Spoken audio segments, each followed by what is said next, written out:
adiga wax ma la socotaa horta inay dadkan laayeen familigaaga iyo weliba qoyska iyo weliba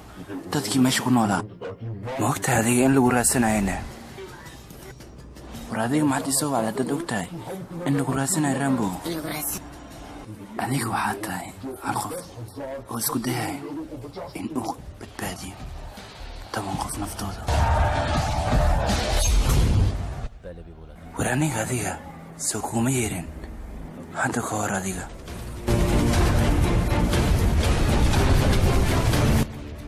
aniga ma ogi meeshii ka yimid ninkaas sidaas ay ka asiri sikproj.com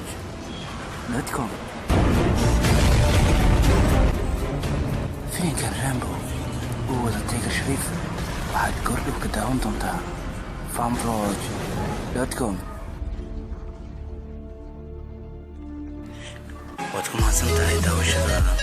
haddii aad fiidiyowga ka heshay like saar dadku cusub tahay subscribe si aad ula socotid kuwa dambe sikproj films channel